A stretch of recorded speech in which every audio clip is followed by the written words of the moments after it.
Welcome back to my channel at Theatrically Jerry. My name's Jerry, and today we're going to be doing a in-depth review on this newly released light. So this is the BeTopper 120 watt Demon Eye moving headlight. This light fixture consumes a total of 150 watts of power, but the main LED engine on it is 120 watts. So included with purchase is, of course, the main unit here. You're also getting a user manual. It's not super thick, but it does have your DMX channel values on it, so keep it just in case you need a fixture profile. You're also getting a 3-pin DMX, so that's also included with purchase. And you're also getting a PowerCon power connector. They've included that as well. And you're also getting this twist lock mounting bracket here. So this is a quick release twist lock system. It's not the greatest. I would have preferred some foldable clamps, but at the price point of this light fixture, you're just getting these, which they're just okay. They're not awful, but they're not the greatest. But anyways, they did include these 3 accessories as well as your user manual. So thank you, BeTopper, for including that. The light's build quality feels great, and it's not flimsy at all. It incorporates an aluminum as well as a thick plastic shell on it. This fixture is surprisingly small. It measures in at 11.811 inches tall by 10.23 inches wide, and it is 8.268 inches deep. It is small enough to hold in one hand, and it weighs in at about 9.149 pounds, making it super easy to carry this unit as well as mount it. Don't let its size fool you. This is a rather bright light fixture. Let's take a look at the main optics here. So this newly designed glass element features several treatments to disperse the light coming out of it. So it's both frosted, as you can see around here. It's kind of a textured frosted look. And then there is a separate treatment right here in the middle for the main 120 watt LED cob. So there's actually 2 different types of light dispersion going on here. There's a wash effect as well as a beam effect in the middle here. Behind this unique optics is a 120 watt red, green, blue, white cob or chip on board. This is the main light engine that drives this fixture. So surrounded along the edges here, and that's around the entire circle of this light, is 26 RGB, so red, green, blue, SMD, so that's surface mounted diodes, LEDs. So this is kind of 2 different optics as well as 2 different LED engines running at the same time. So this light actually works both as a wash and a beam, creating versatile looks for you guys. So this main beam here in the center, your 120 watt, has a 24-degree beam angle, which we will look at later on in the review. The front of this light has a typical red LED display. To the left, we have our menu and enter button. And then over to the right here, we have our up and down buttons. So the buttons are actually pretty responsive. However, they're very small, so it's kind of hard to operate them, especially in the dark. It's kind of hard to search for them, but they do work as they're supposed to. I would have preferred much larger buttons, of course, maybe even backlit buttons, but for this price range, again, this is pretty typical for a light fixture, so it's acceptable, basically. All right, so we're going to go ahead and take a look at all of the built-in menus that are included with BeTopper's 120 watt Demon Eye moving headlight. So your first menu here, and this is a pretty typical layout as well, is ADDR, which means address. And basically what that is going to do is it's going to allow you to set your DMX channel from 1 all the way to 512. So you can go ahead and set that to however you want. Right now I'm just going to leave it at 1. Our next menu says CHND, and that's the channel mode. So when you select this, you can go into the 23 channel mode. There's no other channel modes apparently, so 23 is what you're going to run this in. Not sure why they would include that option, but you know how that is. So channel mode. Sound is exactly what it sounds like. It is your sound activated mode. There are 2 different sound activated modes. There's sound 1, which is close light and sound control mode, and sound 2, which is open light and sound control mode. So you're going to be able to pick which one you want, whether you want this moving with no light on or with a light on. Our next menu is auto, and this is our self-propelled mode. So we have auto 1, which is a very fast moving macro or built-in show. So that's very fast running. And auto 2 is our slow self-powered mode, which you can also select. So if you go ahead and hit enter here and I hit auto 1, it will start running this in auto 1 mode, which is its fast mode, or you can have a much slower auto mode. So you do have some options here. SE is your sound sensitivity setting. So you can actually set the sound sensitivity. There are 10 different settings. So you just go ahead and hit enter here and you can select the sound sensitivity from 10 to 1. So there's several different sound sensitivities. Our next menu is LED. So this is going to control this red LED display here. You can have it set to off or on. So right now we have it on off, which means the LED display will shut off when you're done using it. Or you can have it permanently on if that's something that you like. I'd prefer it to be permanently on so I can actually see that the fixture is working. Our next thing is DISP, which is our display. So you can actually reverse this LED display by hitting on. So now it's going to be reversed. Or you can hit off and it's going to flip it back over. So this is for if you're having it sit flat somewhere, you're going to want it like this. If you are having it upside down hanging on your truss system, you're going to want it like that because now you're going to flip the display over and be able to read it a lot easier. So for right now, I'm just going to set that back to off because I don't need it.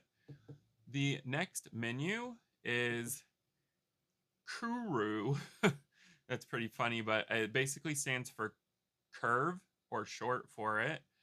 But this is actually something unique, especially at a light fixture for this price point. You can actually set your dimming curves on this. I haven't seen one able to do this at the lower end budget, so this is kind of neat. Basically, you can set it to linear dimming, which is your line, or you can set it to exponential curve, which is your square dimmer, or you can set it to logarithmic. So this is your logarithmic curve. Some people prefer that, or you can do a S-curve dimming. So that's pretty neat. I'm going to leave mine at the typical linear dimming because that seems to be perfect for a lot of my applications. So we're going to go ahead and set that back. Our last menu is a reset menu. So if I select reset on this, it is basically going to go through all of the procedures it goes through while it starts up, and it's going to reset all of its motors, its XY motors back to home, if you will. and it's also going to set the home of everything else on this light fixture. So that's something you can use, and it's just a reset for this light. Um, those are all of the built-in displays of this light fixture that you can access on the user menu here. So there is a couple of great options on here. Could they have added more? Yes, but I think they're trying to keep it as simple as possible. So it's actually pretty easy to navigate the user interface here. The back of this light fixture is neatly laid out. As you can see, we have our DMX in, our DMX out. These are both 3-pin. We also have our power con in and our power con out, and that is to link multiple light fixtures together or daisy chaining. They have also included a built-in fuse, so if you do blow this fuse, it's easily replaceable. I was glad to see that they included that as well.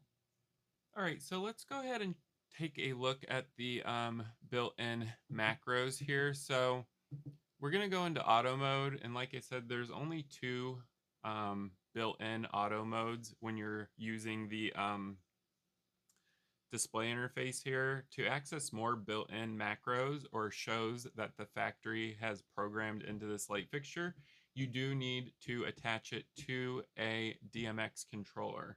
So for right now, I'm going to show you Auto 1 and Auto 2. So Auto 1 is the faster built-in macros.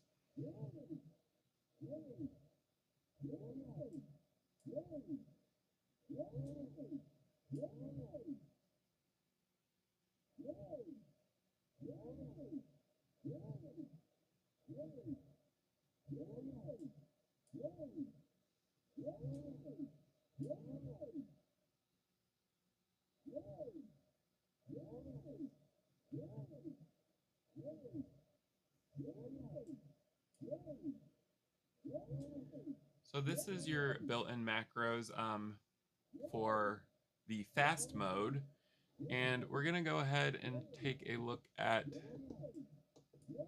Auto 2, which is a much slower built-in macro. So here we have our slower built-in macro. It's going to move a lot slower, as you can see.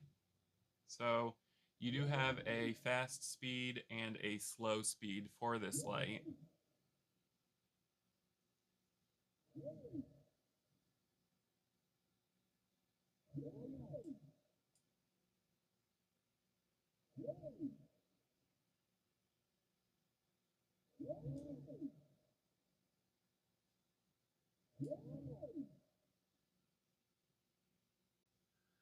All right, so now we're going to go ahead and look at some more built-in macros for this Demon Eye light from BeTopper.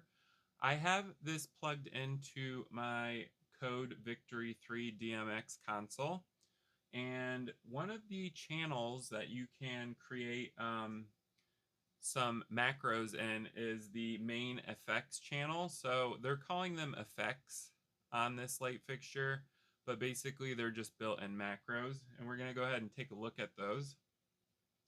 This first one is a gradient, so it's going to go through your red, green, and blue LEDs, and it's going to do kind of like a really soft fade.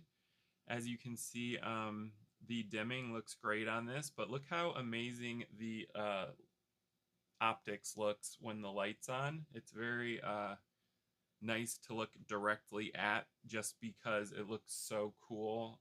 The pattern built into it. And we have cyan there, and now we have white. And so basically it's just going to go through those colors. Our next option is a chase effect, or a macro in this case. And that's just going to chase through a bunch of colors. We have some really cool blues, some really cool pinks, greens, the white, and we also have yellow.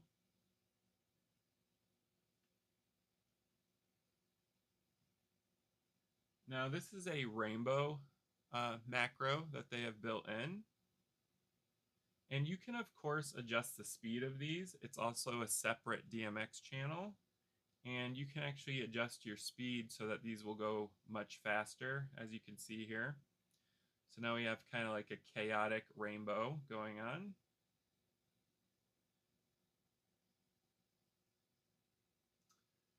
This next built-in macro is kind of a pulsing effect, and you can of course adjust the speed of it as well. We can slow it way down, or we can speed it up. It has a kind of eerie feeling to it, the pulsing effect. It's kind of cool. And you can do that in green and blue and red. And this is yellow, so you can get a yellow pulsing effect, and a pink, and a cyan or aqua color.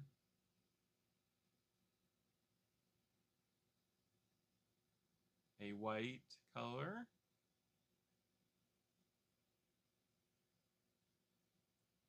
And so these are all the built-in macros, and that's just for the main 120 watt LED. You do also have the option of doing built-in macros for your surface mounted diodes. I'm going to show you that. These are called strip effects according to the user manual. And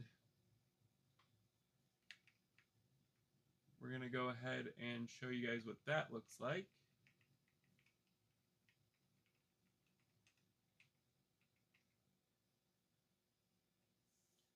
To get your strip effects to work, there's actually a separate dimmer and strobe. So make sure that your dimmer is set to 100% and your strobe is set to open or on, so that you can do the strip effects here. So here's our strip effects. They look pretty cool. We have a red, green, and blue kind of chase going on.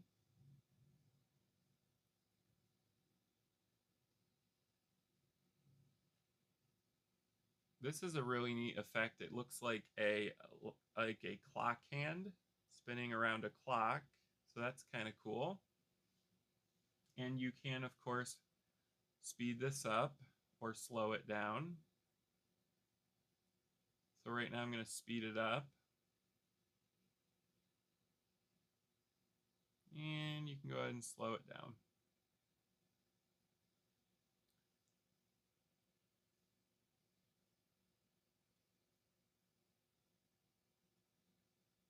Here's a red, green, and yellow.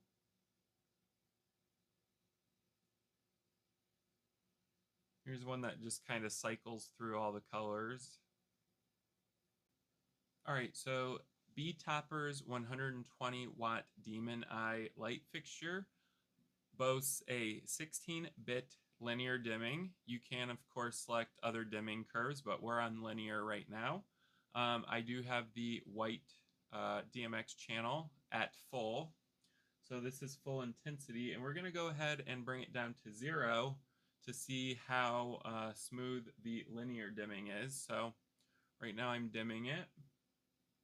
We are at 50%, 25.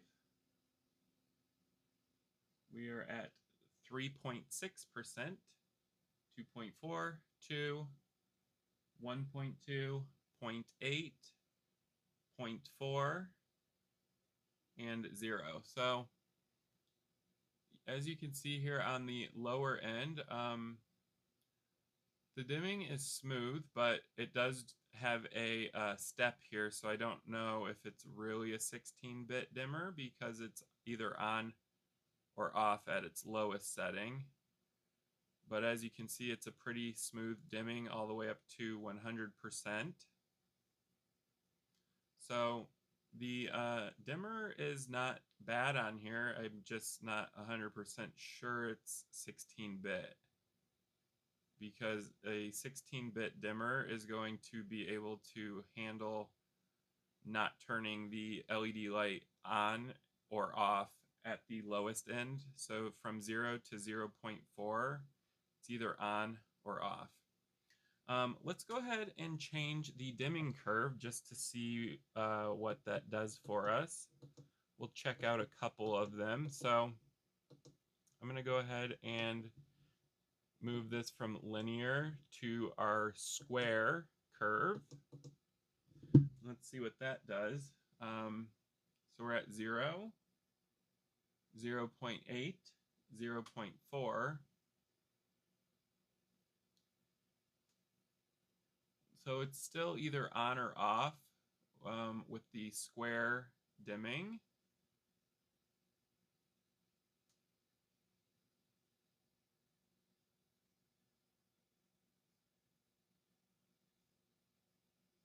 So this is square curve for the dimming instead of linear.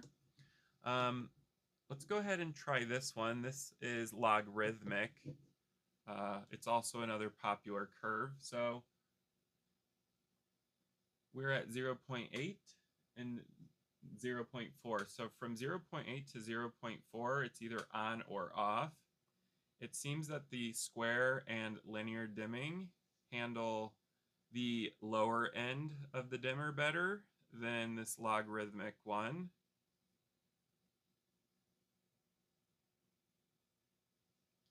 And you do have much finer control at the higher end of your dimmer with logarithmic. So if super bright lights and fine control are your thing, logarithmic is great.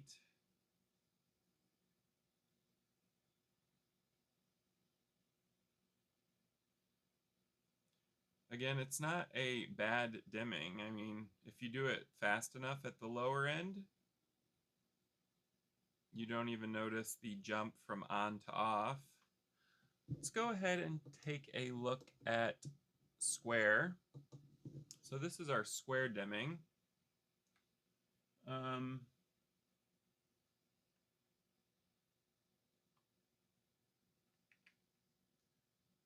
We are at 0. Now we're at 0.4. Now we're at 1.2. So 1.2 to 0.4. The square dimming here has much finer control at the lower range. So it's actually capable of dimming the light even more so. Let's bring it up to the highest.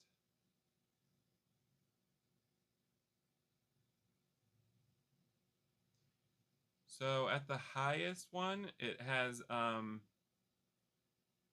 okay control. It's not super fine control of the higher end of the dimmer, but at the lower end, it actually looks really good, almost like a theater quality dimmer.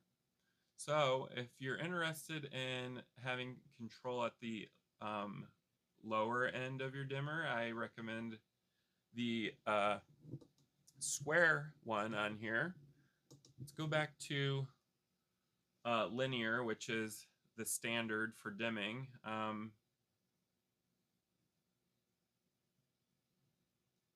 Linear doesn't have that great of control at the lower end or the higher end, but that's the great thing about linear is it's a standard dimming curve. So it's going to control both the high and the low as best as it's going to possibly be able to do. But like I said, if you are in a theater and you want that super smooth blackout to 0, I would recommend the square curve on this light fixture. You're of course probably not going to use this light fixture in a theater because it's a budget fixture and it's also simply not bright enough. But maybe if you're in a super small theater and you have these, that would be a great option for you.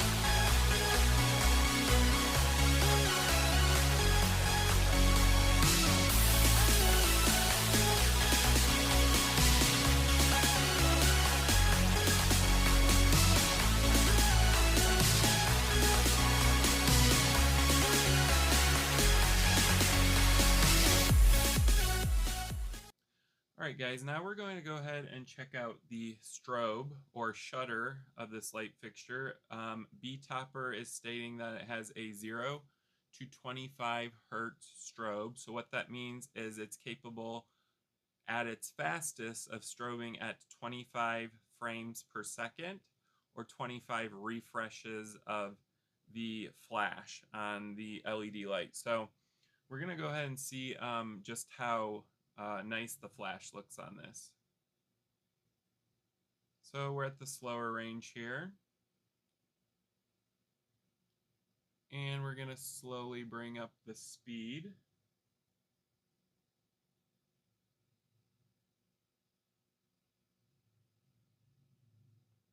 We're getting faster here.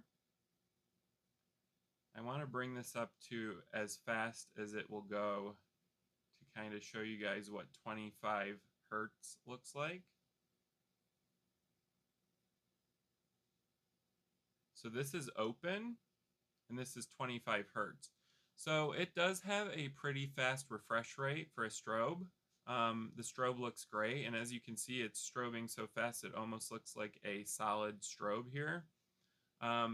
It might be just slightly shy of 25 hertz because you can still kind of see the refreshing of the light, but it definitely does have a higher strobe that I've seen on light fixtures at this price point, so that's pretty cool.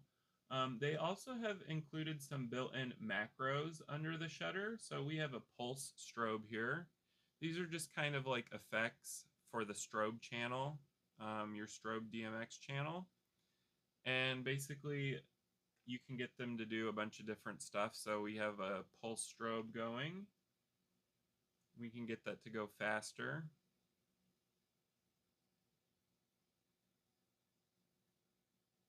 And we are back to open. And this is our random slow strobe. So what this is going to do is it's going to strobe at random. It's not going to give you that smooth strobe look. It's going to give you a more chaotic look. A lot of light designers like the random strobe look just because it differentiates from the normal strobe, which is constantly going at a single rate. And they have included a random medium strobe. So this is going to strobe a little faster and also still be random. And then we have our random fast strobe right here. So the fastest it's going to do is that. And as you can see, it's super random as far as its strobing goes. And then we are back to open here. So they do include a lot of different strobe effects with this light, which I think is great.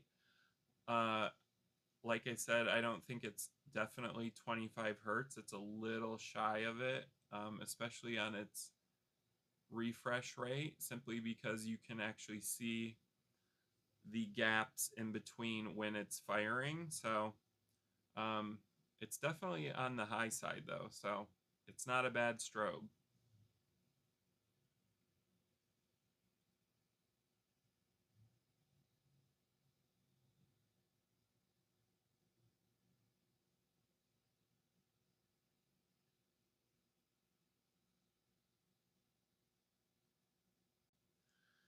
Alright guys, something else I found pretty interesting with this light fixture is it does have its own CTO channel. So I thought that was kind of cool. And basically the CTO stands for color temperature orange. Sometimes it's also called color temperature correction, but they're calling it CTO here. And basically what that does is it's in charge of the color temperature of the LED light here. So this 120 watt Demon Eye by BeTopper does have the ability to go through color temperature, and we're going to check that out right now. So the color temperature is capable of going from 8500K to 2800K. We're going to go ahead and check that out right now. So we are at 8500K, which is going to give you a cool white light. And then the higher up on the DMX channel that you go, it's going to create a much warmer light all the way to 2800K. So basically what this does is it's in charge of the color temperature of the white light that's being emitted. So we are at 100%, and that's at 2800K. And now we are at 1%, which is at 8500K. So you can actually see the difference between a cool white light and a warm white light. So we're going to go ahead and take a look at the built-in exhaust fans on here, and we're also going to hear the exhaust fans because sound is super important to people. So this light fixture does have a variable speed fan here on the back that helps cool down the LEDs that are built in. I'm going to go ahead and bring this fixture up to 100%. So we can get the fan to kick on here, and we're going to go ahead and listen to how loud the exhaust fan is. So let's go ahead and do that. I'm going to open this up, and we're about a foot away from the light fixture, just to give you an idea of how close we are for sound.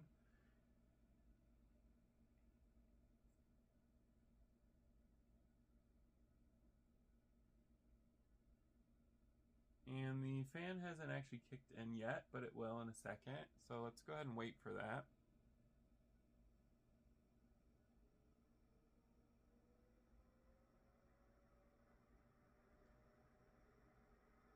Alright, so the cooling fan has kicked in, and it's at its maximum speed right now.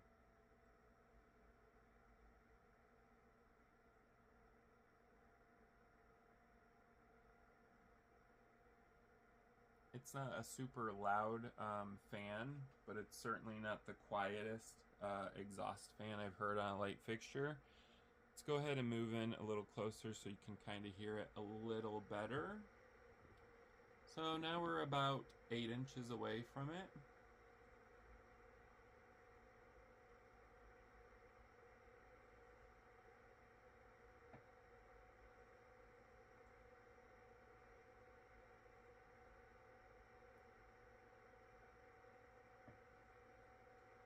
So from about 6 feet away, you're still going to hear the exhaust fan on this, just because it's spinning so quickly. This is not a super silent light fixture.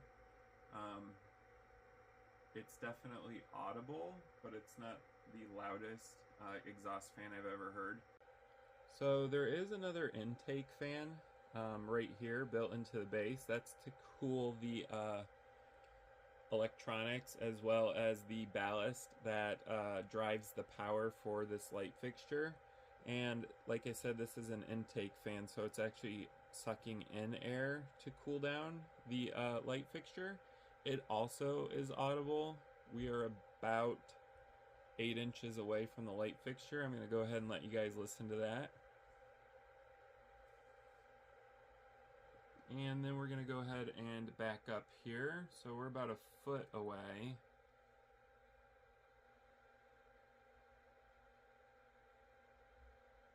So you can definitely hear how loud this light fixture active cooling fans are. They're not super loud. It would be dramatic to say that they were really loud, but you can hear them, and like I said, you can definitely hear them from about 6 feet away. But 10 to 15 feet away, you're not going to hear it, and you're certainly not going to hear it if these are like installed in a nightclub or if you have a super loud band. These are definitely not quiet enough for a theater setting. I can definitely state that, but this is a budget light fixture, so you have to remember that not everything's going to be perfect on it, and you also have to remember that This is a variable speed fan, and I do have all the lights on, which generates a lot of heat, so these are pushing at the fastest that they're going to be able to go. If you have any comments about this light or lighting in general, go ahead and leave them down below. I do respond to them as quickly as I can.